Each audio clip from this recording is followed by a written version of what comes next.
Oh, y'all missed me. I'm here. I'm here. I just wanted to make sure. Make sure y'all knew that. All right. You know, no need to shed any more tears. I'm here. I'm here. I did miss you. How do you like that? I'm not ashamed to say it. I'm glad you're back. Let's move on. Now we're getting a little bit too emotional. Let's go. Coming up, can Tom Brady still win MVP after missing the first 4 games due to suspension? Don't miss that debate a little later in the show. But we start with the rookies. Sunday in prime time, it's an NFC East battle when Carson Wentz and the Eagles face Dak Prescott and the Cowboys. Wentz has led his team to a 4-2 record. Dak Prescott has the best total QBR at 84 while leading Dallas to a 5-1 record. Eagles receiver Jordan Matthews thinks the Wentz-Prescott matchup in the NFC East has a chance to develop into a quarterback rivalry of the ages like Peyton Manning and Tom Brady. Max, Wentz or Prescott, who would you take as your franchise quarterback? The answer is Carson Wentz. And by the way, you don't have to take my word for it. Take every single talent evaluator in the NFL's word for it, because all of them had Wentz ahead of Prescott.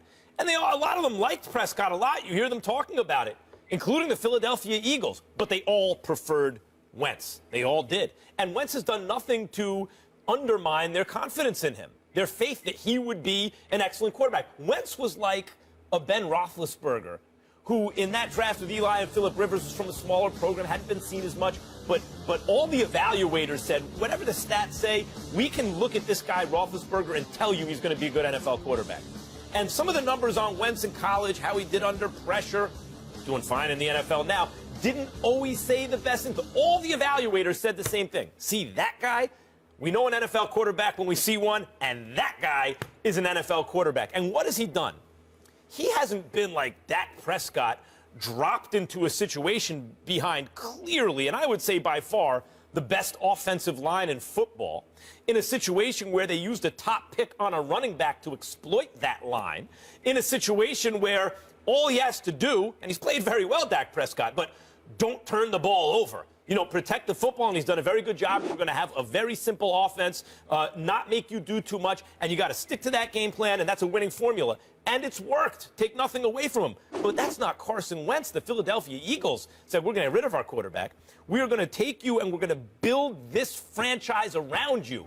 And then even though the Eagles' O-line isn't what the Cowboys is, he was so good that they were able to start him right away. And what has he done other than put himself in the running, along with Dak, as a Rookie of the Year? And, in fact, be the guy. He's not just compared to Prescott, compared to Goff, where everyone's saying Goff still hasn't gotten on the field. Why wasn't Wentz the #1 overall pick? The answer is Carson Wentz. I want to say this. I want America to know that this is not my idea. I didn't want to broach this subject because I don't want to say anything complimentary about the Dallas Cowboys. I'm damn near allergic to saying anything about the Dallas Cowboys because I can't stand their fans. We know that. The only thing I like about the Dallas Cowboys is their cheerleaders. I'm not afraid to admit that part. Everything else, I'm not moved. But I will sit there and confess this to you. I would go with Dak Prescott.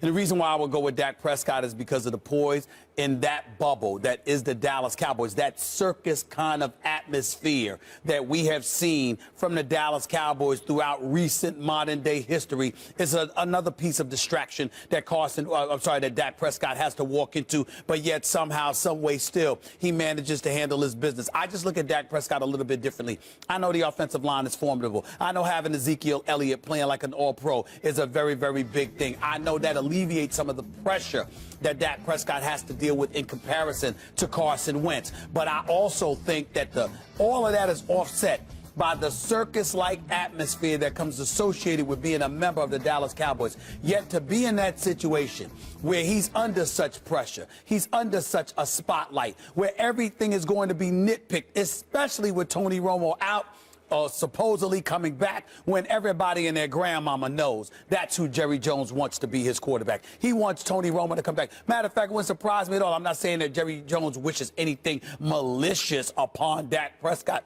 But if Dak Prescott was to tweak himself in some way and he was unable to come back to play a particular week while Tony Romo was available, nobody would be happier than Jerry Jones. There would be glee written all over him because that's who he is. That's his prodigal son, his adopted son. As far as I'm concerned, we should be checking with adoption agencies, trying to find out when Jerry Jones actually adopted Tony Romo, because that's how he is when it comes to Tony Romo, with his pathetic self when it comes to Tony Romo. This is who he is. So Dak Prescott playing in the midst of that bubble, under such duress, having to deal with all of that stuff, and still having just one game, which was the first game, where he completed less than 65% of his passes, with the Dallas Cowboys on a 5-game winning streak, with him scrambling out of the pocket, making throws under pressure, standing in the pocket, making throws under pressure, 15, 17 yards, 11 yards in third down situations against the Redskins, what he's done against various other teams.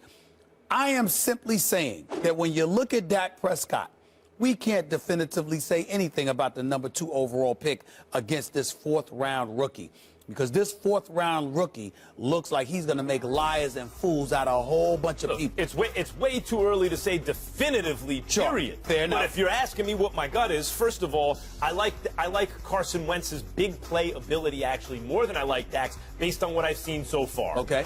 And you talk about the pressure of playing for the Dallas Cowboys, but in fact, I think it's very different.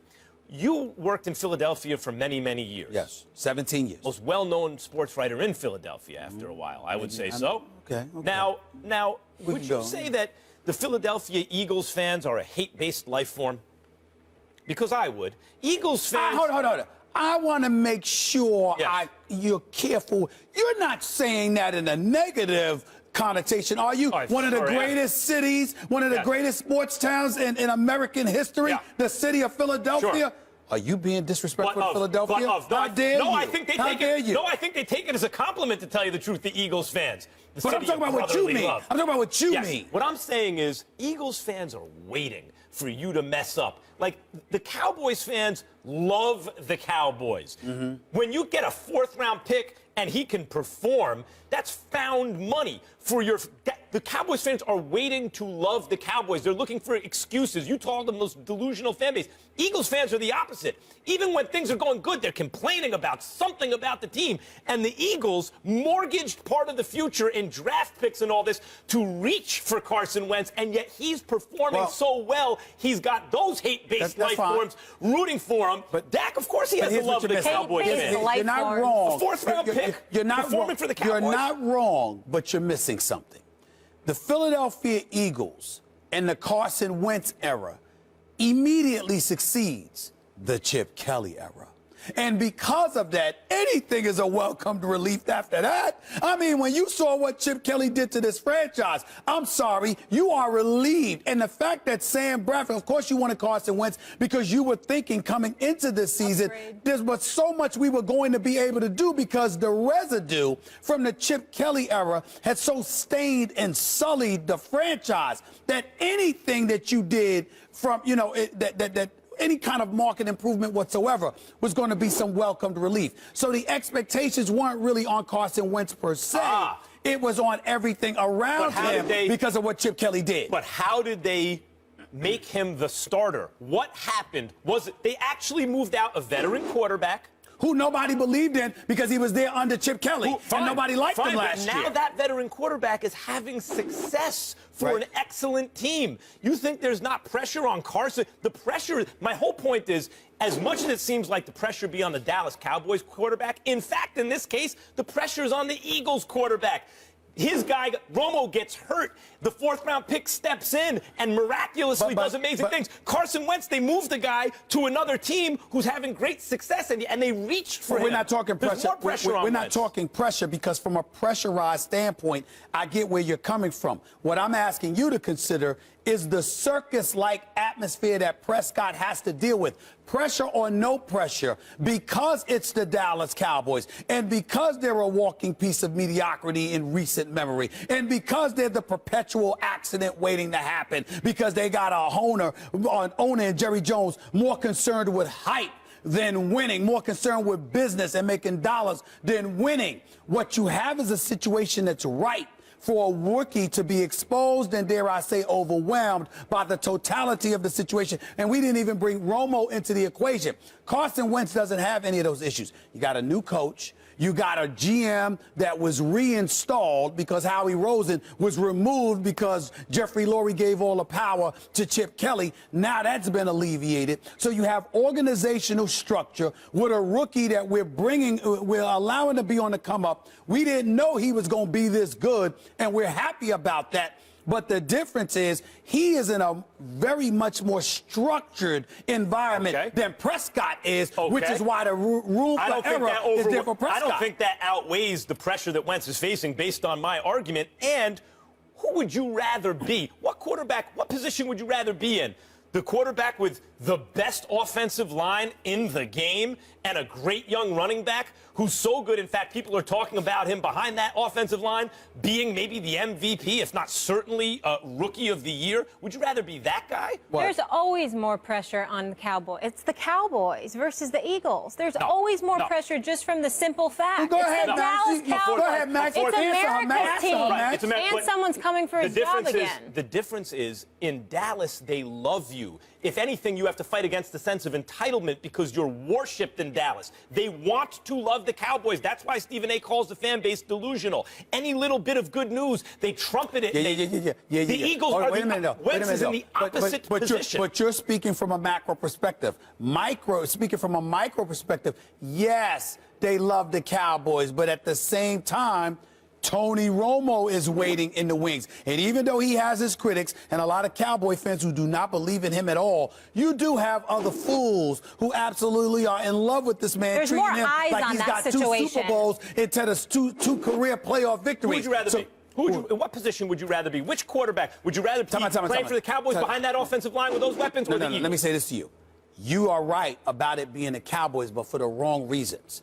I would tell you that I would rather be with the Eagles if I had more receivers. The fact that, hold on, time out. I only have Jordan Matthews. You keep bringing up the offensive line. That's not the issue to me. The issue to me with the Eagles and Carson Wentz is that all he has is Jordan Matthews. Because Brenzel and Zach Ertz haven't necessarily been stellar this year, probably due to injury. Nelson Aguilar is still developing. But Beasley and Williams has been good, and now they get Des Bryant back, and they have Jason Witten. The point is, if they're performing on a similar level, and one guy is better protected with more weapons, that suggests the other guy is better. But you're making and the pressure point doesn't but you're even work. making the football argument, and I'm going beyond that. I'm saying that I'm saying distraction off the field. You asked me in terms of what situation would I rather be in. I would rather be in a structured environment like that of the Philadelphia Eagles than with the Dallas Cowboys, hype machine personified. More eyeballs full of on pomp and Dak. circumstances. Yes. That's what I'm saying. More eyeballs on Dak. Right. Carson Wentz performing at least as well as Dak. And by the way, and let me It's say a this to you. tougher Can I tell you something else too? And I'll say it. I'll say it to all of those pathetic Dallas Cowboy fans out there. I'll say it to the city of Dallas because I would like to live in Dallas one day because there's no state income taxes. So I would definitely take that into consideration. But or Florida, Tennessee's another option. I'm considering it all. But let me tell you something right now. I think Philadelphia is a better sports town than Dallas. I believe that the city of Philadelphia is a better sports town than Dallas, and I would rather play in a better sports town. Well, a sports town that's actually more intense, more negative, looking for every flaw. That's the difference. The Eagles fans are looking for every flaw. The Cowboys fans are looking for the gold, for the silver lining and everything. Listen. You could call it negative all you want.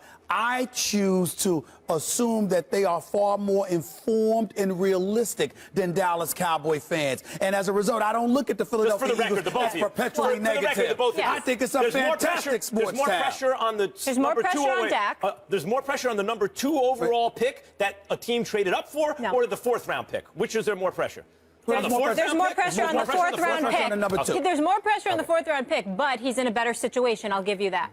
More pressure on the 4th round pick than the 2nd round pick. There's not more pressure on the 4th round pick than it is on the number 2 overall pick. But I'm just saying to you, all of America pays attention to Dallas. All of America pays attention to Dallas, and Dallas is not. It's relatively dysfunctional. They're getting over this year. Good luck to them, but it's relatively dysfunctional. It's just the cheerleaders. Listen. They are 5-1. And I'm sitting here as a noted Dallas Cowboy hater with a smile on my face, waiting for the accident to happen. I know who the Cowboys are. They will not let me down. I'm telling you, they're going to find a way to mess it up. Cowboys have a Super Bowl victory in their history, right? They have a Super Bowl. Several. They have many. Several. Yeah. They have 5, actually, altogether. Several. And how many do the Eagles have? None. Okay. None. But there's, hold on, wait a minute. So the second-round pick playing for a team that's never won a Super Bowl with no offensive line. People like me, hold on. People like me that talk to the Cowboys. I'm not talking about Roger Staubach and Tony Dorsett or Ed Tuttle Jones or Ed Martin and them. I'm not talking about Emmitt Smith, Troy Aikman, Michael Irvin, the playmaker. Hell, those are my boys. I'm talking about the last 20-plus years. Let's be honest. Dallas Cowboys have been a joke, and you know it. The Cowboys are a bigger deal than the Eagles because they have more fans nationwide. Because they're an out-of-market choice. But the intensity of the fans... Yes, but just in Philly. You want to do... It's only in Philly. got them on Thanksgiving. But it's just in Philly. And by the he doesn't way, have the that's an national unfair attention. advantage. I'm glad you brought that up because I see no reason why the Dallas Cowboys got to play every Thanksgiving. Who the hell? And it's not right. You know, a matter of fact, that's why the Eagles kick their butt every time they go up against them on Thanksgiving Day. You take Dak Prescott, I'll take Carson Wentz. You do that. You do yeah, that. bet on it. Can't wait for the end of the season. I will not forget this conversation. He got me helping. He got me being supportive of a Cowboy. And you a Philly guy. The hell is this world coming? All right, you heard from these two, Max on Team Wentz, Steven on Team Dak. Which quarterback do you want as your franchise guy? Go on Twitter and vote. We need someone to figure this out for us. Who is right here? Coming up now, though, let's get into Kyle Schwarber. He spent most of the season learning to walk again after a devastating knee injury in April, but as the designated hitter last night, he led the Cubs to their first win in a World Series game since 1945. Schwarber went 2 for 4 with 2 RBI, but as the series shifts to Chicago, the Cubs have a dilemma on their hands. No DH spot in the National League. Schwarber will have to either play outfield or sit out of the starting lineup. Stephen A., would you play Schwarber in the outfield Game 3? No, I would not. And I know that's sacrilegious because this brother is big time. I've been incredibly impressed with him, no doubt about it. But that's exactly right. And I openly confess to you, Max, I'm being overly cautious here. I'm being overly cautious, a little bit emotional from this perspective. I want this kid available. I don't want anything to happen to him that would jeopardize him for a potential 5th, 6th, 7th game. I know that he hasn't played but 2 or 3 games this year. I know he hasn't played a game at Wrigley Field this year. With the kind of year that Chicago has had, with the way they have performed, particularly in the postseason, the fact that this guy hasn't been eligible to play and having barely swung a bat, first time up at bat in the World Series, doubles, okay? Gets 2 more hits last night. Flat out balling. Nothing but love and respect for him. I'm saying I need to make sure, even if I got to sit him for Game 3 and then bring him in for Game 4, 5, and beyond, I got to make sure if there's any doubt, and right now there are questions, he's going to work out today. They'll find out whether or not he could play the field tonight.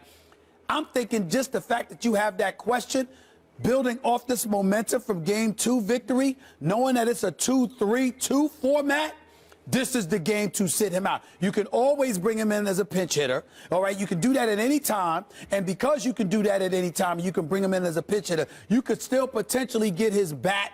Having him in the field is not that important, particularly if he could tweak something coming off that ACL and jeopardize it. I totally understand anybody that feels differently, but for me, I'm so cautious because I know that Terry Francona's Indians ain't going down with a fight. I can't see you as the Cubs just steamrolling over them the rest of the way. I'm viewing this as a 6 or 7 game series. If I got to sit him out at least just 1 more day to make sure that he's ready, I'm going to do that rather than risk losing him for the waning portion of the series. If he's ready, you got to play him. You got to play him. It's tough that it's in a National League park and you can't DH him. You're going to have to play him in the outfield. It's not like he plays center field. Look, defense and pitching, after I'm getting done every day saying, actually, even what the scouts and the fans have been saying all these years, it's pitching and defense in the playoffs. And it seems like, well, why isn't it offense in the playoffs? In fact, all the sabermetrics guys and the analytics guys all say, no, actually, it is pitching and defense in the playoffs. That's been corroborated. It really is. And he's not a defender. And in your defense, I'm not going to get on you for bringing up sabermetrics because it's appropriate with baseball. Okay. Go ahead. Very good. I'm not going to get on you about that. Analytics, I'm going to let it go. Works in all sports. It's just a tool, but it works in all sports. I like analytics. Got it. So I get it, like you want defense. But then there's common sense. This dude has 5 postseason home runs already. He's swinging a white-hot bat. You can't take his bat out of the lineup. Like, even if he was making errors every time the ball was hit toward him, if he's hitting a home run a game, if every 4 at-bats he's hitting 1 out, I don't care about the errors, number one. Number two, you know how many postseason errors he has? 0. He has, I think, 11 chances. He's made them all. Now, that doesn't suggest he has very good range in the outfield or anything like that. But if the ball is hit to him, he has shown he will catch it. So if he's ready to go, by the way, none of the home runs have come as a pinch hitter. He's had at-bats. If he's ready to go, you got to play him. Then the question is, well, what kind of hitter is he really? Like, not only he's a hot hitter, but can he hit? Every level of the minor leagues, this guy has raked in single A, double A, triple A. He's a slugger. He's 23 years old. This is not an illusion. The guy can hit, period. Especially right-hand pitching. You know, left-handed hitter's not going to hit lefties. But although he hit one out against the lefty in the postseason, but especially right-handed pitching. These games are too important. They're too high leverage. If a guy is as hot as him and has been as good as him in these situations throughout his career, you can't just insert him for one at-bat. You can't take that. That's like 25% of his offensive value instead of 100%. You're going to take 75% of his offensive value away because he's not a slick glove or because you're afraid he's going to get hurt. Well, there's no time for that right now. Win as much as you can, as fast as you can. He has to be in the lineup. I guess what I'm saying to you is that, again, you're talking about his on-field production. No one's disputing that. What I'm saying is, if there are question marks as to whether or not he's physically able to play the field, that is what has me hesitant, because I'm thinking of this series going 6 or 7 games. There's no one on the planet who can refute what he has done at the plate, what he has done in this postseason in these 2 World Series games. We've seen it, even against Kluber, smacking a double when he was unhittable against everybody else. That says a lot about Schwarber. He can flat out slug it and to not even get any at-bats during the regular season, essentially, okay, because that's basically what it amounts to. And for him to still be eligible to be put on a roster and Theo Epstein and the crew willing to do so speaks volumes about him. I'm only saying, if I'm worried about him potentially tweaking his injury in any way, you got to take that risk. If a hitter, one of the reasons that you why can't you wait to see the momentum and then if necessary bring him in as a pitch hitter? It's the postseason. There's no games to play with. One of the reasons that's why I like Kluber. Well, he wasn't the only one hitting. Rizzo got hits last night. Zobrist got hit last night. Why not try? One of the reasons you want pitching and defense in the playoffs as opposed to hitting is you don't think it's as streaky. Hitting tends to be streakier.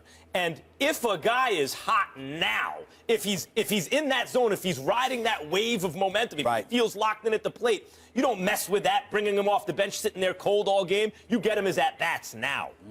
I feel you. I don't blame you for feeling that way. I'm just telling you, I'm admitting I'll be a chicken. I'm like, I need this because Terry Francona's coming. I just don't believe. Therefore, I think this is going 6, 7 games, and I'm going to need Schwarber. So put your foot on the throat now. If you tweak it and he gets hurt, you don't have him for the rest of the series. Ooh, let's leave it there. It is a great time of year. The NBA is back. Let's talk about it, shall we? Who needs Kobe Bryant anyway? The Lakers win their season opener last night in their first real game of the post-Mamba era. Is the Lake Show for real? We'll get into it next. I am Usain Bolt, the fastest man in the world, and people of Jamaica love and watch for a steak. They showed up, putting up their most points scored in a season opener, gentlemen, since '91.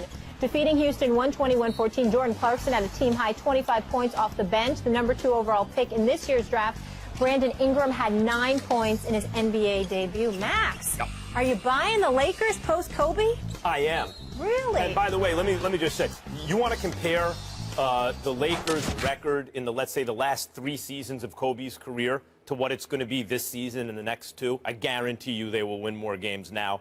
The Lakers did something smart. What they did, Stephen A., is they had an aging superstar who was coming off a catastrophic injury in Kobe Bryant and couldn't play anymore, really. I mean, a game here and there, but otherwise. And all the fans wanted to see him, and he needed the ball. So what they did is they hired Byron Scott, unfortunately for Byron, basically to be a babysitter for Kobe. And they let Kobe play out the string and shoot as much as he wanted and do whatever he wanted. Legendary superstar, and the Yankees did the baseball version with Derek Jeter. It happens from time to time. But the upside was they got to draft really high. Even though they had traded a pick that was only top 5 protected and top 3 protected, they got to draft Brandon Ingram, D'Angelo Russell, to go with Julius Randle. They stole Jordan Clarkson in the 2nd round, and they got a really good nucleus. They took D'Angelo Russell when people like you were calling for them to take Okafor. In a league where the back-to-the-basket post guy who can't close out on the three-point shooter, switch on defense and everything, doesn't have nearly the value he used to have. They took a guy in D'Angelo Russell while he's limited in certain ways athletically, supposedly, even though he has a 39-inch vertical. This guy his passing in the pick and roll as a rookie was already better than the majority of veteran point guards, which is a skill you really need in this NBA. He shoots the three well off the bat and will only get better. They took a really, really good point guard for this modern NBA system and have surrounded him with elite draft talent that was the result of signing Kobe to that contract. So they won on all fronts. They gave the fans what they want. They gave Kobe what they want. They let him exit the way they wanted. Then, when that era's over, they bring in the coach they actually want in Luke Walton, and they're now going to run a modern NBA system with the pieces they need to run it. The future's bright for the Lakers. Well, first of all, I think you're giving them too much credit because a lot of it was by accident, and I don't even have time to go into the accident that the Lakers have been over recent memory. But I have, and I will on national TV make a declaration. Out of respect for the great Jerry West, out of respect for a lot of people that I know that are diehard Laker followers. They're my friends, some within the organization, some outside the organization. I've turned over a new leaf. Really? I'm not going to excoriate and vilify Jim Buss on a regular basis, regardless of the respect I don't have for him, regardless of the job I think he has done on too many occasions. Remember, Max Kellerman, when I've gotten on Jim Buss, unlike critics who have questioned his basketball acumen, I have never questioned that. I've never said Jim Buss doesn't know what he's doing. What I've said is that, and what I've excoriated him for, was allowing his emotions to get in the way of his basketball judgment. Because you're concerned with who your sister's dating, because you can't stand the coach, because you think or knew your father didn't like somebody, or whatever the case may be, you made decisions that got in the way of this organization moving progressively forward. That was my issue with him, not his basketball acumen or supposed lack thereof. No, it was letting his emotions get in the way of his judgment. But I have promised people that I love dearly that I'm going to be nicer to Jim Buss. So That's here news. You used to come on my radio show every couple of weeks. Right. It's big news. I like the new you, Stephen A. Big news. I'm going to be nice to Jim Buss from now on. Having said that, let me say this. When we look at the Los Angeles Lakers, I'm not going to get excited because they played the Houston Rockets. Mike D'Antoni, here we go again, former Laker coach, who was brought in by Jim Buss, who backdoored Phil Jackson in the middle of the night and brought Mike D'Antoni in. Again, I'm going to be nice. I'm not going to go there. What I will say to you is this. This same guy, in terms of looking at the Houston Rockets, what happened here, Max Kellerman? You gave up 120 points. Your first game as coach of the Houston Rockets, you surrender 120 points. Let me read out some of these names. And I mean no disrespect, because I'm fond of all of these kids and I think they have promise. But can you tell me whether it's Jordan Clarkson, who came off the bench, by the way, and I think that's a brilliant move by Luke Walton to bring him off the bench. He dropped 25 last night. Lou Williams, who can play. We know these guys can play. Nice contract they signed Lou Williams to, too. Right, Not expensive, $7 million a year. Not bad, not bad. Clarkson in the second round. But listen to this. Julius Randle, D'Angelo Russell, Luol Deng, Swaggy P, and Timothy Mozgov is your starting five. And you give up 120 points? 120.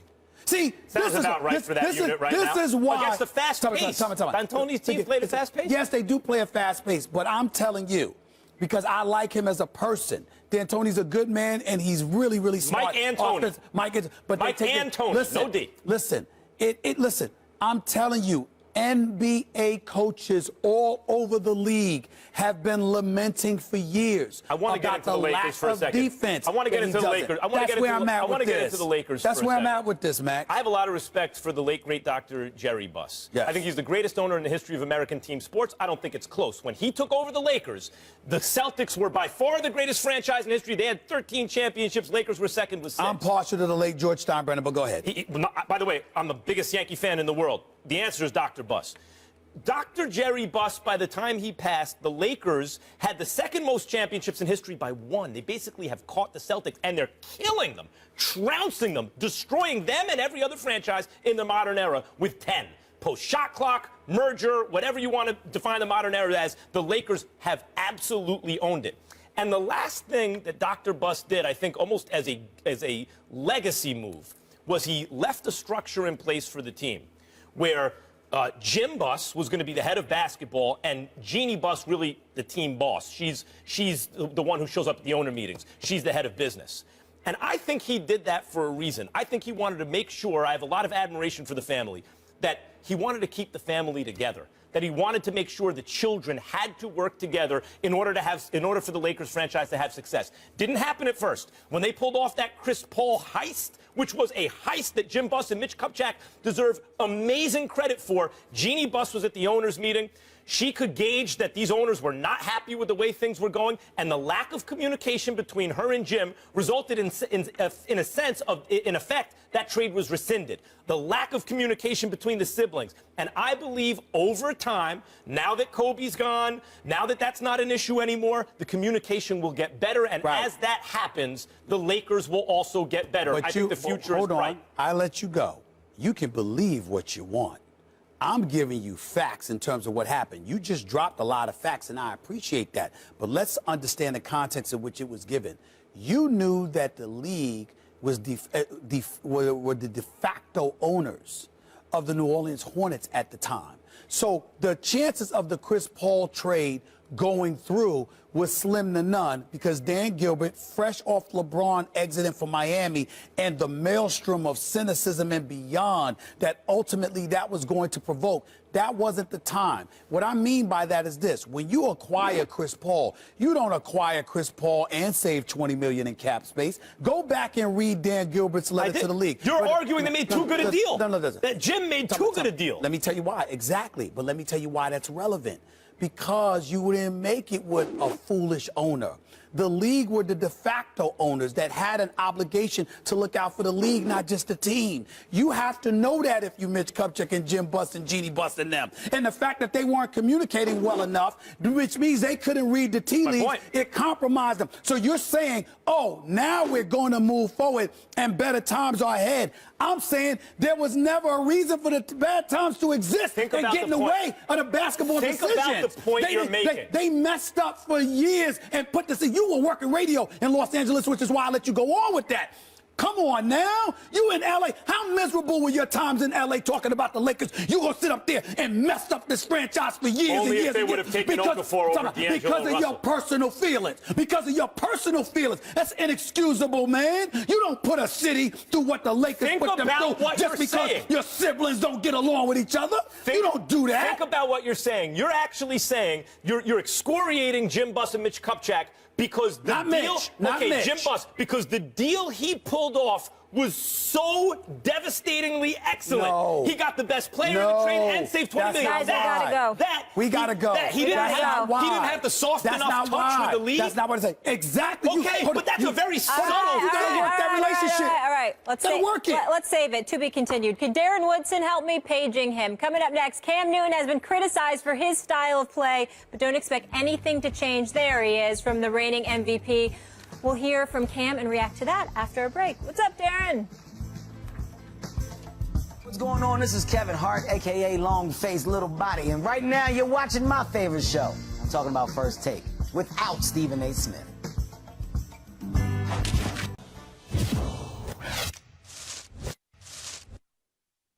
My edge is running the football inside the tackle. And when somebody tries to take that away from me for what it is, that's who I am. That's me. And that's going to forever be my edge in this league. I look at the game different, and that makes defenses prepare for extra things. So when you take that away, then the defense is like, yes, we don't have to get prepared for a quarterback. So I'm trying to find any and every way to create edges for us, and whether that's me running around, is that me, carrying out my fake, or is that me blocking? It doesn't matter. I'm just trying to win football games. That's Cam Newton saying he's not going to change his style of play because his run game gives him an edge. Darren Woodson in the house. How are we doing? I'm doing good. As a matter of fact, listen, that green drink that you had, Yes. pretty good. Thank you, man. I told you. I told you. I took a little sip in the back there. Man. I just want to let you know that, man. So Sharing is caring. I'm just trying to be Stephen A. He's lying. He's lying because he know I'll be ready to fight. I'll be ready to fight. You can't drink. No. He knows. Come on now. He knows That's a violation. That's a violation. He would. He's a Dallas Cowboy. He would try to do something like that to me. I'm just playing, man. Darren, what do you think of what Cam said? Do you agree with him that he shouldn't stop running? At the moment, yes, I agree with what he's saying right now. I think that when he said forever, I mean, listen, Father Time has never lost. And at some point, he's going to have to change the way he plays this game, especially when he gets in his 30s. And I'm looking at Cam's from the day he came into where he was last year and today. Last year, he threw 35 touchdown passes from the pocket. So he's throwing the ball, and he's changed his game in certain aspects. But forever, that's not going to happen. At some point with age and after through attrition, through all the times of being hit, at some point his body's not going to be able to take the punishment that he's taking right now, and he's going to have to become more of a pocket passer and sit in there and not take those shots. Now listen, do I want to win games? So I'm the Carolina Panthers. Do I want to win games week in and week out? Absolutely. It's the strength of this offense built around Cam Newton and him running the ball in between the tackles with the read option. Absolutely. So I want to continue to win games through this right now as he can keep this physical, pounding up. But in the end, yes, he's going to have to change the way he plays this game. The answer is Cam is absolutely right. Cam is correct about this. To me, there's no argument here. He is correct. Yeah. Now, that said, this is the age-old thing with running quarterbacks. If the first down is right there, why wouldn't you take it? Right. But if the first down is going to be right there for you a lot with your legs, then you're not going to develop in the pocket like you need to long-term. That's an issue of your short-term incentives kind of having a negative influence on your long-term incentives. So I understand that. But in Cam's case, he's saying, look, I shouldn't do stupid stuff like not protect myself running in on a two-point conversion. He's right about that. But this applies to Aaron Rodgers and Andrew Luck and Russell Wilson and maybe especially Cam Newton, who probably has more talent than anybody. To be hoodwinked into not using part of your talent is absurd. It's ludicrous. Now, show good judgment as when you apply it? Yes. But if you're a carpenter, your main tool is a saw. You need your saw a lot. But sometimes you might need your chisel. And if people are telling you, no, don't use the chisel, clean out the edge with your saw because you're going to always need your saw. Don't be over-reliant on your chisel so that when you go into your toolbox and you have every tool you need, you use the wrong one. That's ridiculous. All he's saying is, my chisel game is ridiculous. And sometimes I need it, and when I do, I'm going to use it. That's uncontroversial. I agree. You're wrong, and so are you. But what's the surprise? Here's the deal. Cam Newton, we're not talking about Cam Newton as it just pertains to, oh, I have this ability, let me utilize it. You have to have a macro perspective when you're Cam Newton. It can't be just about winning in the moment. At that particular moment, yes, in terms of, okay, this particular play, the game is on the line. Sure, you do what's necessary. But you don't walk into a game with 60 minutes to play saying, I'm going to disregard my body. I'm just going to go out there and play, and I'm going to do what I know how to do because you're Cam. Now, if you're just a running back, you're Jonathan Stewart, who's very talented. When you're healthy, you're just a running back, fine. You're somebody in the secondary, all right, that's fine. But when you are the franchise quarterback and they gave you that $60 million and you know what you mean to this team, you have to think along those macro lines. Why? Because if you go down, everything falls. The dominoes just all collapse. And what I'm saying about Cam Newton is this. He's thrown 8 touchdowns. He's thrown 6 interceptions. He's been sacked 15 times. He's got a QBR of 56. We know all of these numbers. From an offensive perspective, they're the 5th-ranked offense, 4th in yards allowed, like 7th or 8th in yards rushing and passing. He's had to do so much. The problem is with this defense, David Gettleman, the GM, should be ashamed of himself for losing out on Josh Norman when you know all you had were rookies to replace him. That's insane. It's criminal to do that. But let's think about how violent the sport of football is, and let's think about the runs that we're talking about. We're not talking about Cam Newton stepping one back and then running in between the tackles, trying to get a yard here or there. We're talking about him scrambling wide. We're talking about dudes seeing Cam 6'5", 250 and going like this. Damn, I need need to hit him low because I can't hit him high because he's so big and he's so strong. This is not going to work for us. So now we're saying we're not talking about this dude standing in a pocket and getting his chest caved in or something like that. We understand that. That comes with the territory. But when you run it wide, you know, scrambles and all of that, and these guys are attacking your legs at every turn, that's entirely different because that's far more dangerous. Correct me if I'm wrong, because you played, I did it. Absolutely. Tell me, is that is the most dangerous predicament for? So when I talk about him running, I'm not talking about him getting the snap and then running in between tackles. I'm not talking about him looking and then, okay, I'm going to scramble here. I'm talking about those set plays where they got him scrambling wide and guys are diving at his knees and diving at his lower left, his lower extremities. That's my concern with Cam Newton, and that's what makes it dangerous. So you're saying to change he needs to change that part of his game right now? That part of it. I'm talking about particular kinds of runs. I'm like, you don't need to be doing that. I don't want you to go to RG3 or prima donna like, oh no, don't do this and that. But I'm saying there's certain things that could be taken out of the equation. This is my issue with Cam Newton. There's times where Cam is going to, as competitive as he is, he understands that he has that game that he can throw the ball, he can run out of the pocket, and he can punish you in the running game. Okay. The mindset of trying to punish defenders has to change. That has to absolutely change. The showboating at the goal line. Don't look for contact. Don't look for contact. If it's there, you know it's there. There's 2 guys, 3 guys surrounding you. Just dive down, get it. Just get the first down and move on about your business. Cam in the past has been extremely competitive. He wants to impose his will upon you as a defender, and that's what has to change in his game. But I'm not saying Cam needs to change next week. I'm saying he needs to change in the next 3-4 years. But right now, man, these guys are trying to win games. And what made them 15-1 last year was his dominance as far as his legs, his physicality, because you have, as a defensive coordinator, you have to prepare for all that. He had all his weapons available to him. That hasn't been the case this year. We don't even know what the hell has happened to Kelvin Benjamin. He might as well want to get hurt. He might as well go back and get hurt. He was actually more valuable to the team when he was hurt than he's been on the field this year, which makes no sense to me because Kelvin Benjamin could play. I don't know what the hell's been wrong with him. Sure, go ahead. I'm listening. It's almost like saying, hey, Shaq, in your prime, don't bang down low. That'll wear on you after a while. I don't see hey, Sandy Koufax, don't take the ball every 4 days and throw the fastball. Your arm will fall off. I don't see the Shaq analogy. My point is some players don't have long careers because of their style of play, but the quality of their prime makes them among the greatest ever. And maybe Cam Newton, partly because they don't enforce the rules with him the way they do other players, which is why he's been hit hundreds of times more than the next guy, than anyone. Who's got hit more than Cam? Not even Andrew Luck. Let me go to your Shaq analogy, because let me tell you why you're so wrong about that. Yes, they hacked Shaq. Bless you. Get that man Thanks. some water, I'm good. please. I'm good. Here's why your Shaq analogy doesn't work. Shaq was usually inflicting pain. Drop, step, elbow. I mean, this was a given. He was the diesel.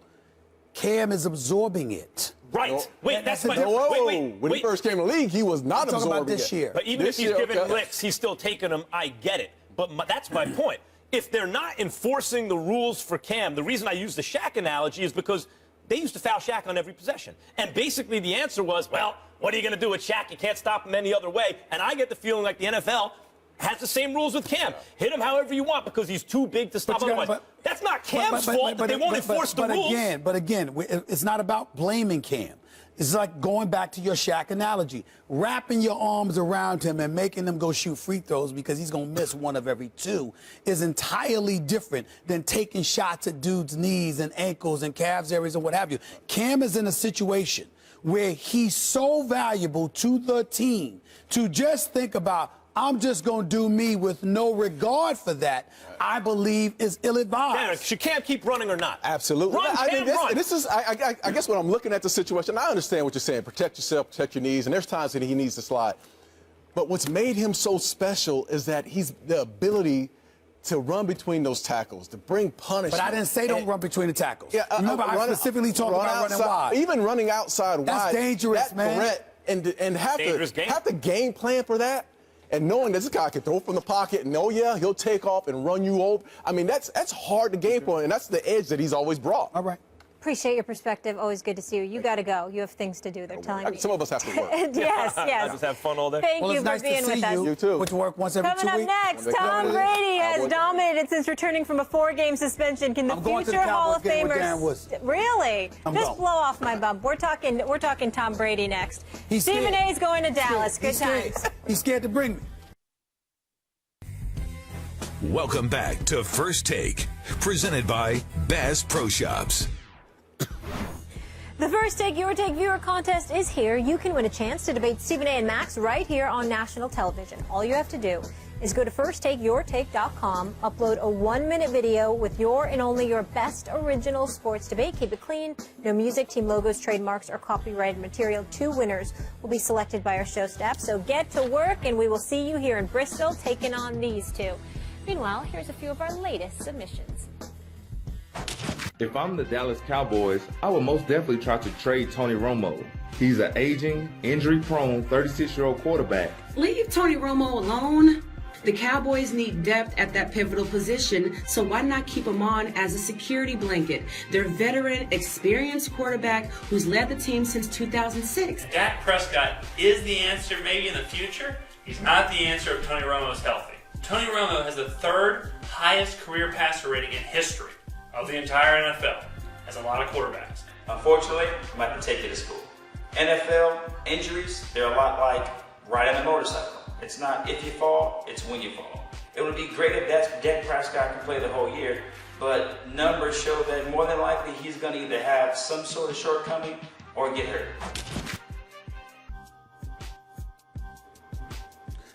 That lady, you know what? See, here's the problem. The young lady there was the best. My problem was her position. It would be a problem. You see what I'm saying?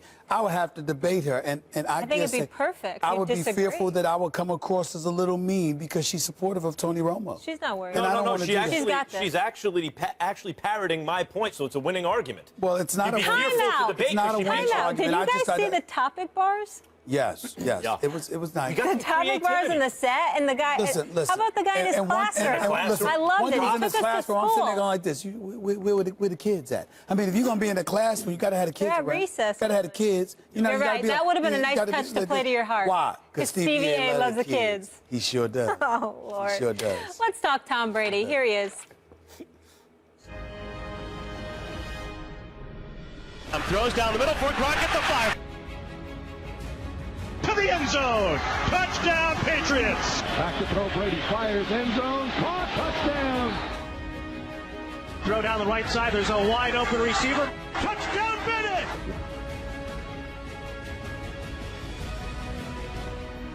Takes the snap. Backpedals in the pocket. Throws across. Touchdown, Patriots. Throws down the left seam for Gronkowski. Catching stride past the 5. Into the end zone. Touchdown, Patriots. Yeah, I mean, it feels like I'm just kind of getting going in football season, and it's already the halfway point, so.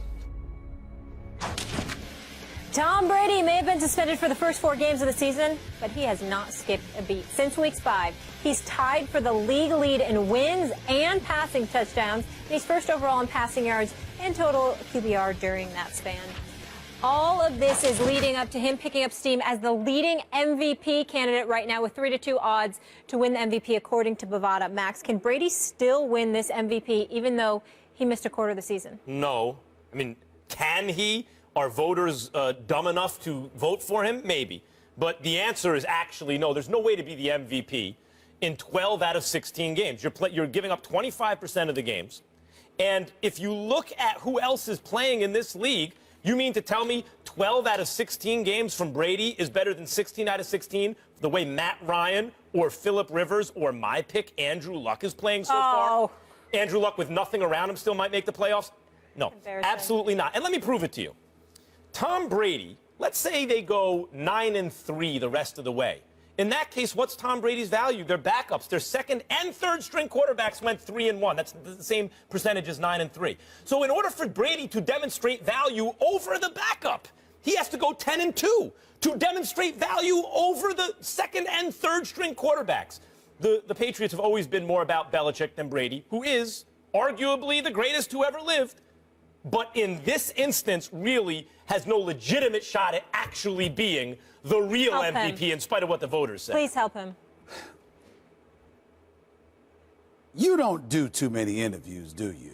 You don't, because you big time and you too busy. You don't do too many interviews, do you? Because I would strongly suggest you stay the hell away from Boston. That's WEEI, that's the Boston Herald, Boston Globe. Stay away from all of them because somebody gonna do something to you. You got a problem with Brady. This is personal. It's got to be something that it makes no sense. Said he what might you be the just greatest said. quarterback who ever lived. It's personal. You would take Andrew Luck over Brady for like MVP. He's gonna fall off a cliff in 16 months. That's you, right? Let me say something to you, Max Kellerman.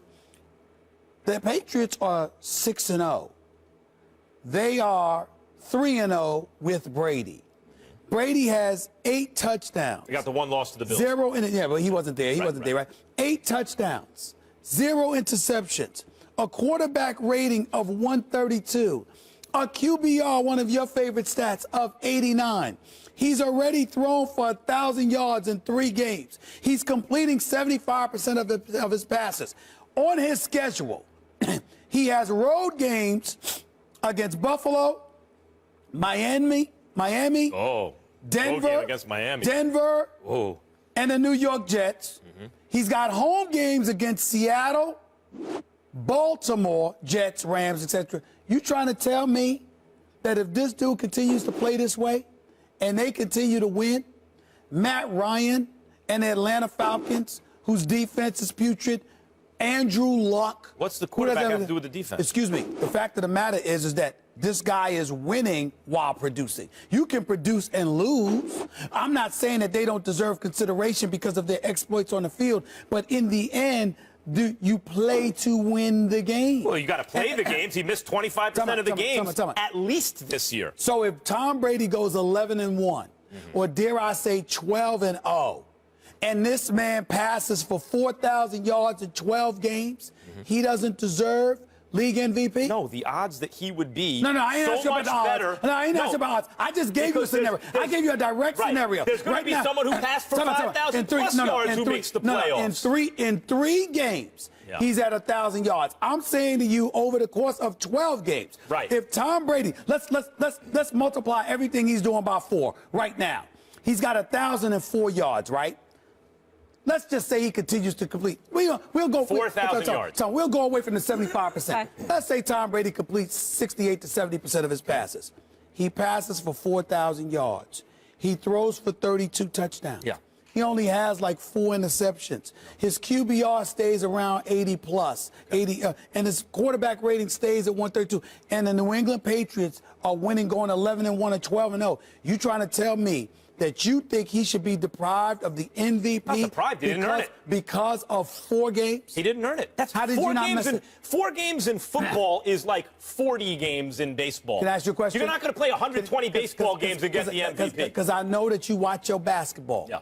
You trying to tell me that if a LeBron James or a Russell Westbrook or somebody, they miss 15 to 20 games. 20 games. That's the same thing. If they miss 20 games, yes, but they average 35 to 40, yep, and the team is the #1 seed in the East or the West, and they win games when they're on the floor because they played 80% of their games, you would deprive them of league MVP? Because they play 75%. Absolutely. It's not depriving them. The award is not on a per-game basis who's the best. That's not the award. It's value over the course of a season. And if you miss 4 games, and it's not like you came in and saved the season, you were 3-1 and in first place without the starting quarterback. Stop that. Just because they were 3-1, you and I both know that trend may not have continued if Jacoby Brissett was we don't know. Yeah, right. Playing. May not. It doesn't matter. I mean, the fact is that's what happened. Time out.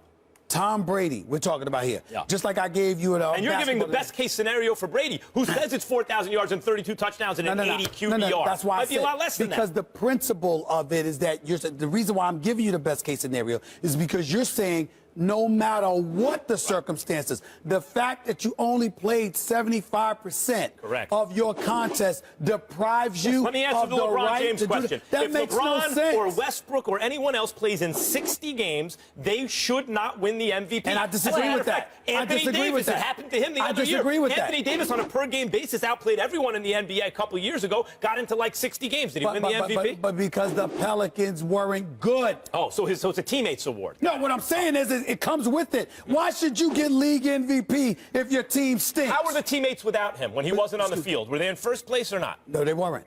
They were 3-1. Oh, no, I thought you was asking me about Anthony Davis. I'm sorry. So Tom Brady's teammates were 3-1 without him, so they were in first place without him. But Matt, so he would have to go 10-2 to show you value over the replacement. He's trying to be slick. I'm asking you, simply put, you're saying your premise is anyone who misses 25% of a season doesn't deserve MVP. Right. Wait, can I ask one more question? So you think Andrew Luck's more deserving than Tom Brady? At this moment? Sure. Sure, absolutely. Okay. By the way, let's leave it there. But by the way, Andrew Luck is playing with nothing around him. Tom Brady is playing on a juggernaut. Tom Brady's playing on a team that a lot of people picked to go to the Super Bowl this year. Was that the case with the Colts? Number one, but he's not on a good team. You have to be on a good team. But the Andrew Luck thing is you're picking a quarterback with a losing record who's being underrated right now. Matt Ryan continues to have the year he's having now, and they make the playoffs. Clearly, he deserves it more than Tom Brady. Same thing with Phillip Rivers. Any one of those guys who plays 16 games and performs, even if the per-game basis isn't as high as Brady. Now, Brady gets some sympathy because it's not his fault he missed the games, according to many, because of Deflategate. They felt the punishment was too harsh. Neither one of us feel that, but a lot of people do. So since he wasn't injured, whatever. Bottom line is he did not play in those games. And in no sport will someone who misses 1 out of every 4 games get the MVP. You trying to convince yourself. That's why you keep talking. I'm telling you right now, you're basically coming down and saying if you miss 25% of the game, you're automatically disqualified from MVP. I think that's insane. All right, we go from raised eyebrows at Max to fearing the brow. Anthony Davis lights up the Nuggets on the Bayou last night, but where does the Pelican star rank among the best players in the NBA? The guys will break it down next. You're watching First Take, presented by Bass Pro Shops. He's going to get better and better. He's just scratching the surface of how good he's going to be. I think Bill Russell, obviously, for what he does on the defensive end. When you look at the skill set, the IQ, the work ethic, and then most importantly, the upside in terms of how he affects the game on both ends of the floor, this is an MVP in waiting. Davis knocks it down. He's got 31 points. Screen knocked loose by Davis. Davis to the other end. Davis lays it in, and he's got 50. Also a career-high 7 steals, and it's 102-100.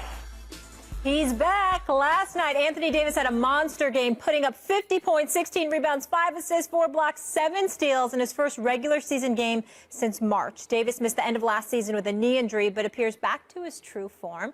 Davis becomes part of an elite club as he's now the 4th player in NBA history with 50 points in a season opener, joining Michael Jordan, who did it twice, Wilt Chamberlain, and Elgin Baylor, all of whom are Hall of Famers. Max, the question is, where does Davis rank among the NBA elites? Tell me what you got. I love this off the Brady segment because this applies to Anthony Davis. On a per-game basis, I believe this is the year that Anthony Davis establishes himself as the 2nd best player in the game to LeBron James on a per-game basis. But so far, he's always playing between 60 and 70 games a year. I mean, he's really, when you have other very talented players in the league, like a quarterback that we just argued, you can't give them 15 or 20% more games to play and then make an MVP case in Anthony Davis's case. But on a per-game basis, this guy can defend the pick and roll both players simultaneously. He's that long. He can pass the ball because, it's been famously pointed out, he was a point guard and then suddenly grew a foot, went from 6 to basically 7 feet in like a year. And so he retained his point guard skills, but now he can play the 4 or the 5.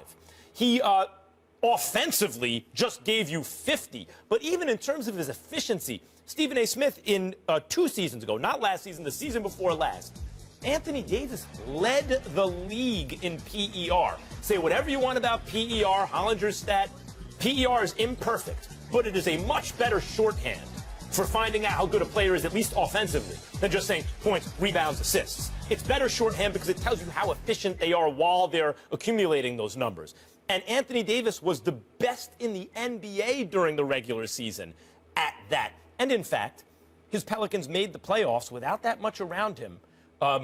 by bumping off a Spurs team that really needed the win that night for playoff Last position. game of the regular season. Last game of the regular season. They were highly motivated. And Anthony Davis, as a one-man band, did it by himself. And then to have a performance like he had last night, among the great opening day performances of all time, per game this year, he will establish himself as second to LeBron James in the NBA. Well, again, he has to stay healthy. We understand that. I'm going to say the jury is still out about that because I think Kevin Durant is a freak of nature, and I think he's one of the top 3 players in the world. Steph Curry's got to have the kind of year that he had. It's a guard-oriented league. If I had to pick between one or the other, you know, obviously you're going to think about the guard. See, where Steph Curry comes into play, here's where it's deceptive, y'all. I look at a guy like Steph Curry, for example, and I'm talking about throwaway game 1. I'm talking about last year based off of last year's performance. The way the NBA game is played and it being a guard-oriented game, I've never seen a shooter like Steph Curry in my life. I think he is the greatest shooter I've ever seen. And if you tell me that somebody can shoot the basketball like that, I don't care what LeBron and Anthony Davis and Kevin Durant and all of them could do. When you can shoot the ball like that, and you have the ball in your hands because you're shooting it from the point guard spot as opposed to the off guard spot. Because remember, even the off guard still needs to get the ball from somebody else. The point guard is the one that has the ball in his hands. He's the one running the show, which means he can shoot whenever he wants to, even though he's supposed to be prioritizing running the show. I can't sleep on Steph Curry, but I will tell you this. When I think about elite players, away from the guard play, the system itself, the way the game is played, just guys on their overall abilities, I can't disagree with being behind LeBron James.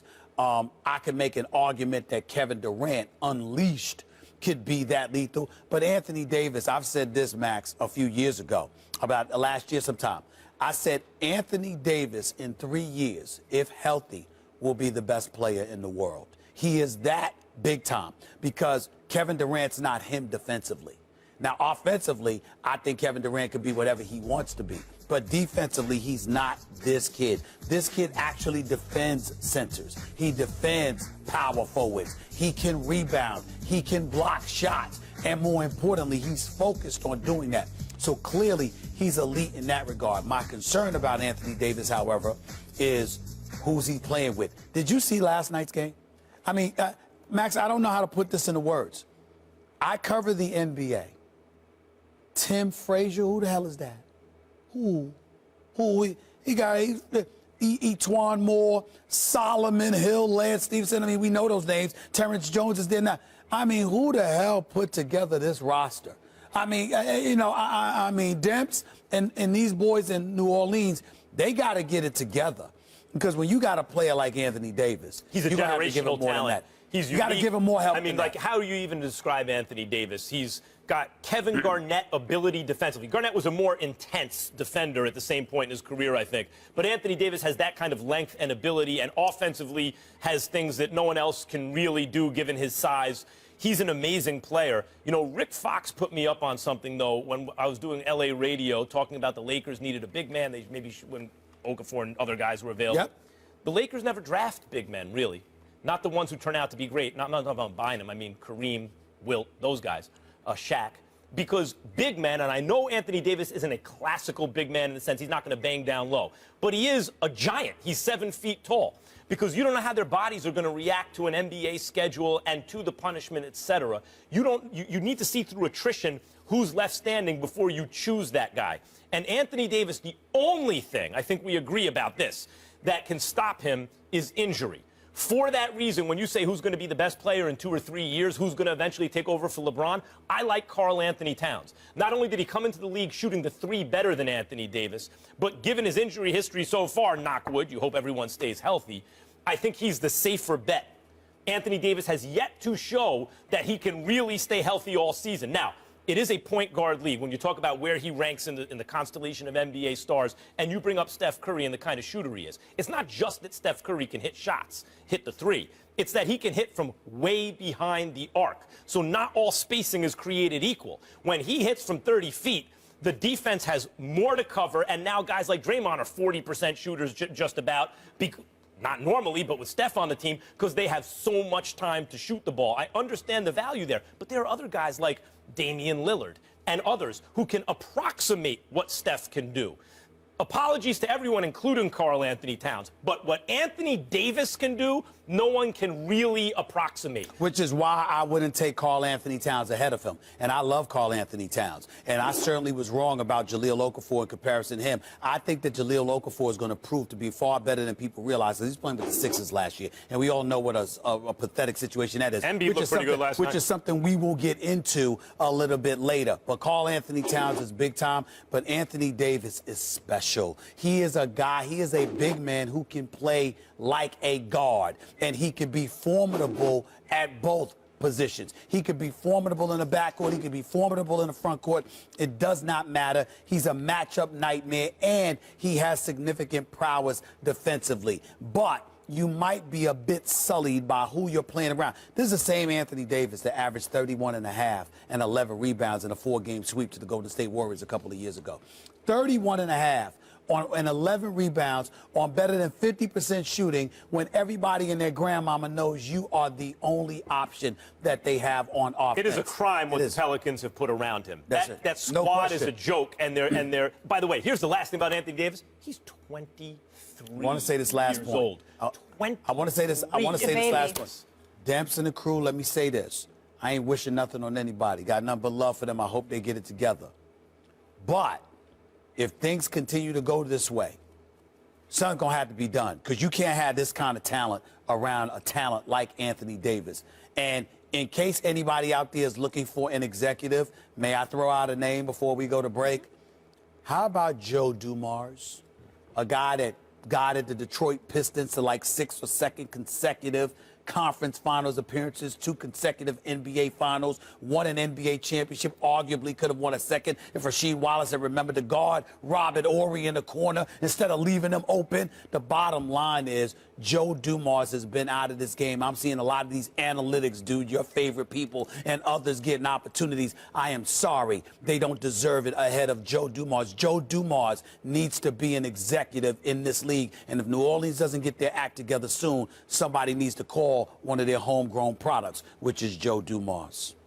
We'll leave it there. Let's stay in the NBA. Trust the process. You don't want to miss how Stephen A. feels about the 76ers' plan to get out of the NBA's basement. That conversation is next.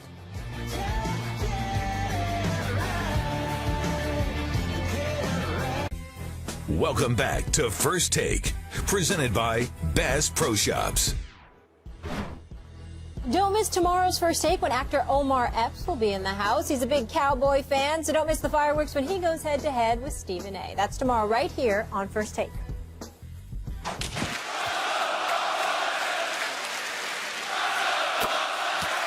And they're chanting, "Trust the process," in a nod to Sam Hinkie, who was the general manager here.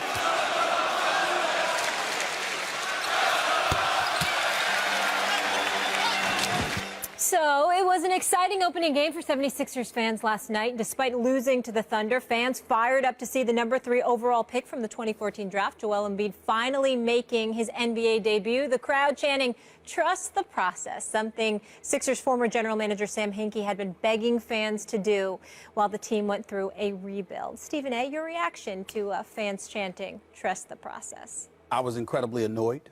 For those out there that may need to be reminded of, long before, I'm here on First Take and, an NBA analyst for ESPN and hosting my own radio show on Mad Dog Sports Radio and all of that. You're going to be doing a fight? You're calling a fight? I'll be calling a fight November 5th, calling the Manny Pacquiao fight, my first ever color commentary on a boxing match. I was a journalist for the Philadelphia Inquirer. Prior to that, the New York Daily News. I've been I was in print journalism for 19 years. I was at the Philadelphia Inquirer for nearly 17 years. I covered every day of Allen Iverson's first 10 years in the NBA, every single game, every day. I know this city. It's a phenomenal city. And listening to those chants last night, as much of a great sports town that I just said Philadelphia is, and has been, this annoyed me beyond measure. Because what this organization, specifically Sam Hinkie, did to this city is an atrocity. And I don't care what anybody says. The fact that this man gets to hide and not be front and center, to get interviewed, to have to answer for the things that he did, to me is criminal. Now, I will openly confess something that I've never confessed on national television. I believe that I had, at least in a small way, something to do with the arrival of Jerry Colangelo and ultimately his son, Bryant Colangelo, being in Philadelphia. And I'm going to tell you why. Because very few people were harder on the Sixers organization than me. I spoke to the commissioner about it. I spoke to league officials about it. I spoke to members of the Sixers organization about it. They know who the hell they are because they're very influential within the organization. What was being done to the city of Philadelphia was one of the biggest atrocities we have ever seen in sports. Now, certainly when things go wrong and there's an injury here or there, Max, you might tank a season. You know, you're the Spurs, you want to get Tim Duncan #1 in the draft and stuff like that. I get that part, okay? But, Max, they tanked seasons. 18 wins, 19 wins, 10 wins, all under Sam Hinkie. He refused to spend money, wasn't willing to draft veterans or bring, not draft veterans, but bring veterans on the roster, trying to win basketball games. It is one thing to lose, but it is one thing to be so alarmingly inept that you literally sat back and asked a city, wait, eventually we're going to get there. So in the meantime, why not just stink up the joint for years? For years. While charging them ticket prices to pay to watch that horrible product that they put forth there. There is no, who the hell can't do that job? I can quit right now and do the job that Sam Hinkie did because you're giving me the license to throw seasons, I understand that he was very adroit with the cap and in terms of the players that you bring and save them. I get all of that because you got a capologist to help you do that and an analytics dude with the numbers. I'm not knocking him for that.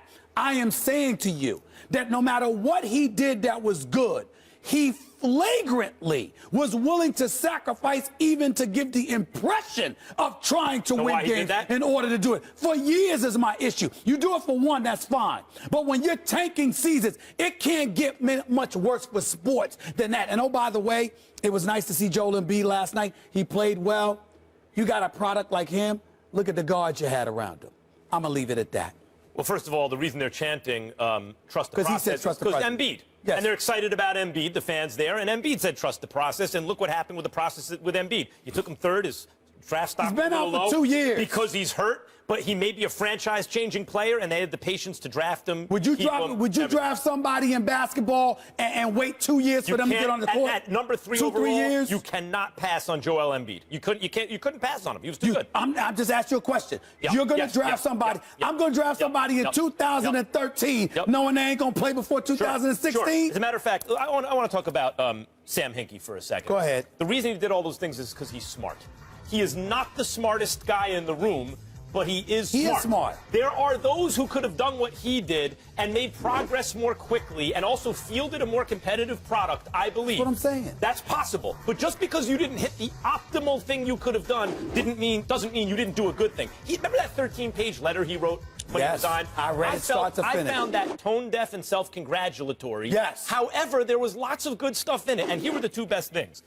You have to have a tolerance of uncertainty, and you have to be long science. You know, you don't short a stock, you're long on a stock. It means you keep it, you believe in it.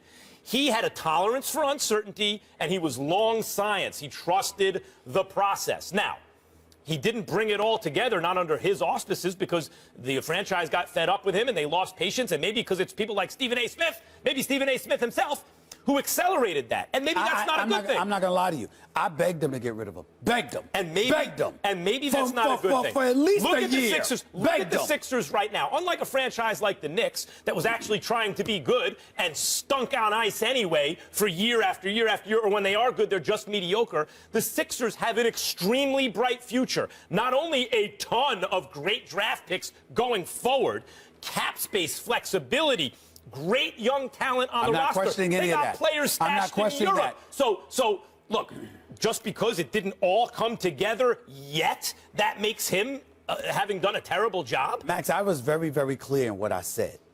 I said 19, 18, and 10 wins. It's one. Wait a minute. It's one thing to be that bad. It's another thing entirely when you're intentionally trying to be while charging the paying customer. It got so bad, Max. That's where we disagree. Listen, it got so bad, Max, that the commissioner got involved, had conversations, and ultimately the ownership for the Philadelphia 76ers brought Jerry Colangelo in because they said, my God, you can't ask one of the top 5 markets in the United States of America to sit idly by. Listen, I want to address this. Wait, you brought up a lot of stuff. I want to address it. That wasn't a lot. That's a very simple point. That goes to the integrity of the game. Right. When you're taking. However, that's not the GM's fault that the rules incentivize a smart person to tank. Max, that's why there was Max, so much you should talk be ashamed about of yourself. redoing You the way should we be ashamed. draft. Listen, we're not in the NBA. Time out. Let's be clear. Your point is clear. My point is clear.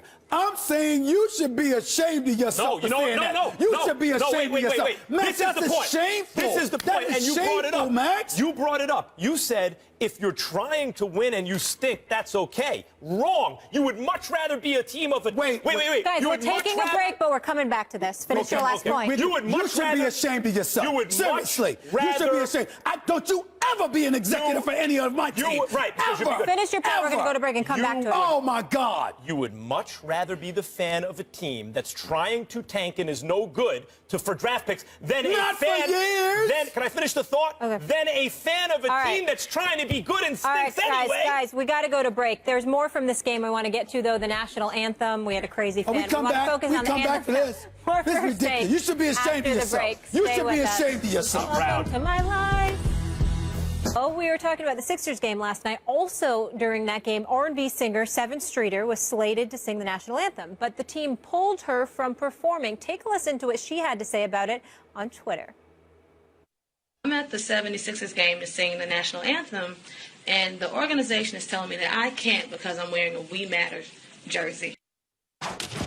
So there's that. The Sixers declined to say why her performance was canceled, saying only we use our games to bring people together, to build trust, and to strengthen our communities. Max, what's your reaction? I find that a problematic statement from the Sixers. That's a problem for me. We Matter is somehow divisive. We Matter doesn't bring people together. I'm an American, and I'm a human being.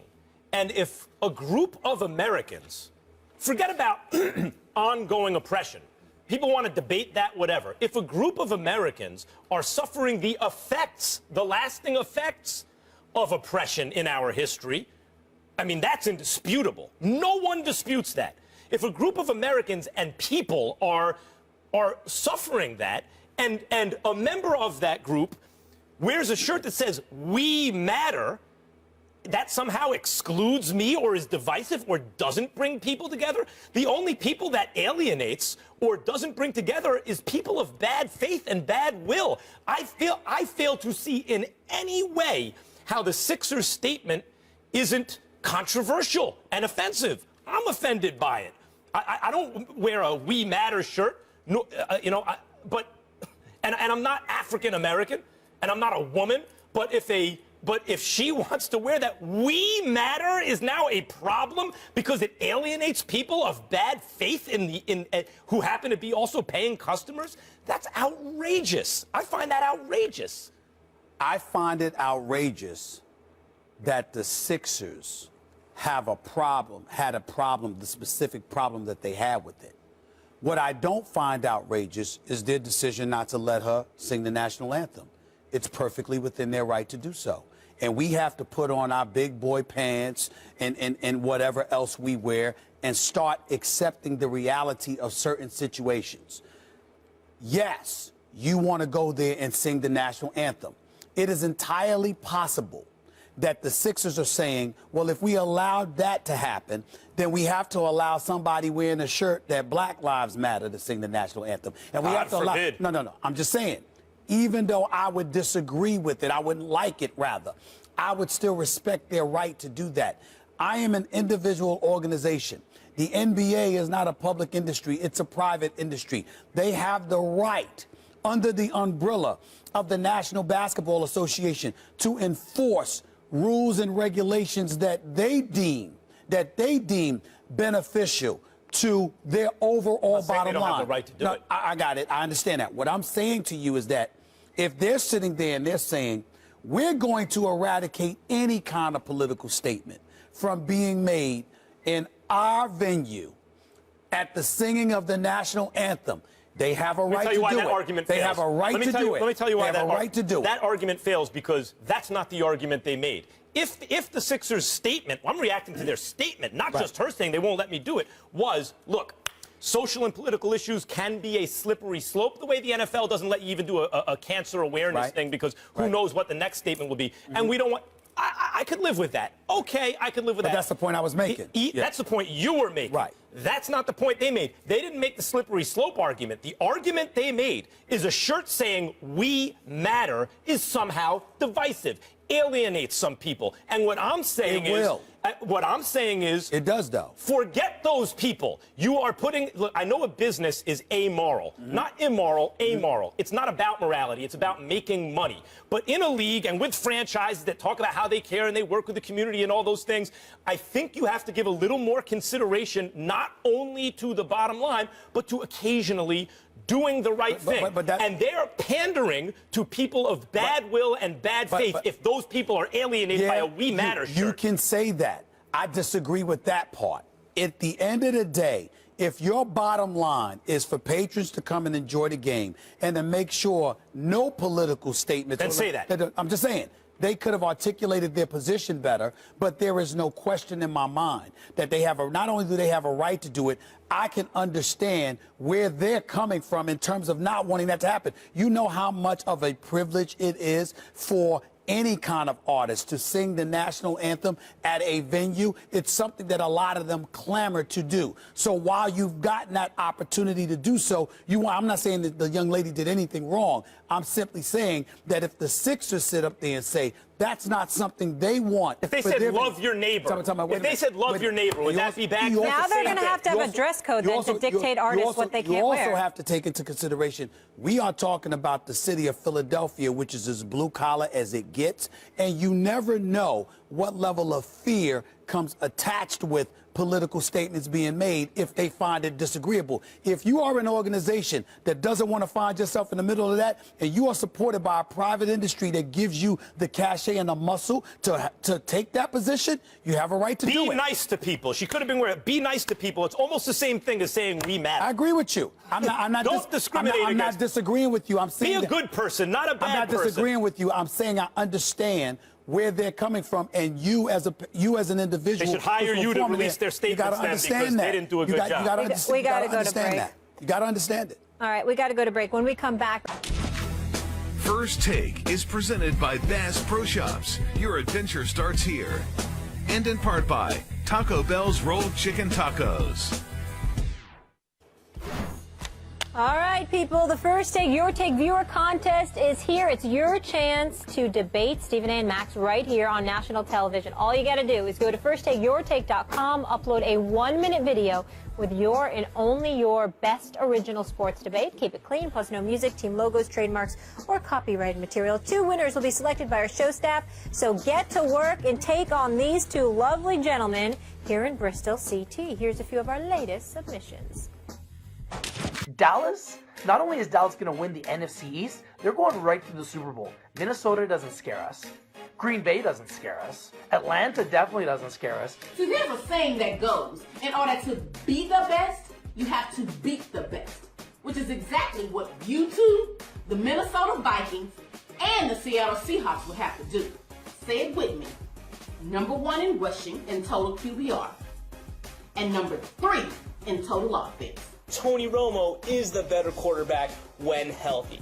Last time Tony Romo was healthy, with this offensive line, with a rushing attack, just like the one they have now, he went 12-4, and he should have gone to the NFC Championship game because that was a catch. Is it just me, or do the women bring it the most? In terms of intensity, there's right? been a couple of good dudes, but the women have been showing up and showing out. They have been doing their thing. Oh, she takes the cake. Ladies. She does take the cake. I mean, maybe it's the New Yorker in me, but when you talk with your hands, yes, that just takes it to another level. Yeah, but she was substantive, too, but she has competition. There's several other ladies that I saw that I've been very, very impressed with. in terms of their delivery, I must confess. You got to have the content and the delivery. You got to have Okay. both. All right, we'll see. The whole package. We'll see. We'll see. Yes. Keep them coming. Keep Got them to coming. win. We asked you guys early in the show, who would you rather have as your franchise quarterback, Dak Prescott or Carson Wentz? The results are in, and 60% said they'd go with that fourth rounder. Proving my point. What? Because there are the split between Cowboys fans and Eagles fans, which is what these polls turn into, is way more than 60-40 pro-Cowboys. Cowboys are a national brand in a way the Eagles are not. So for Dak, with the strong argument he has in his favor, though not as strong as Wentz, to get only 60% of the vote proves, in fact, that Wentz is the better choice. Well, what I would say to you is this. You can sit up there and say Wentz is the better choice. I understand the offensive line, the running game of the Dallas Cowboys, but I think there's a lot to be said and taken into consideration about the circus-type atmosphere that somebody is walking into when becoming a Dallas Cowboys. The billion-dollar playpen, the Dallas Cowboy fan base that's worldwide. Yeah, you're going to be there. The organization. Et cetera, et cetera. You got all of this going on, and now the latest backdrop. It ain't weed. It ain't dudes that can't stay off the weed. It's not something else that's happened. It's Tony Romo getting hurt with another back injury and then coming back, but they're not talking to Dak and they're not letting him know his status. You know, they won't hand the job to him even though he's earned it. And Tony Romo is making headlines because he's thrown a couple of passes in practice, for crying out loud. Dak is excellent, but how hard is this? Come on. Here, Zeke, take this. Come on. And have those 5 guys make sure that no one comes near touching you. It could be. I mean, you know, I'm not saying Dak ain't good. He's good, but come on, he's in an easy situation. Real quick, your favorite tonight, Thursday Night Football. What about it? Jags, Titans. Well, first of all, I'm not a fan of Thursday Night Football, but I damn sure ain't a fan of this game. Okay, so it'll be interesting to see Mariota and what he does. Gus Bradley, he hasn't done a great job record-wise. I mean, come on now, his best season was 5-11. This dude, at some point in time, they got to do something. Gus Bradley, I expected much better from him by now. I'm not seeing it. And the development of Blake Bortles or lack thereof is concerning me. AFC South is the NFC East, but with bad records. I don't think anyone's going to really separate themselves. Therefore, I like the Jags tonight. But there's a lot on the line. This is like actually a high-stakes Thursday night game. You know, in terms of the development of quarterbacks, the direction of franchise.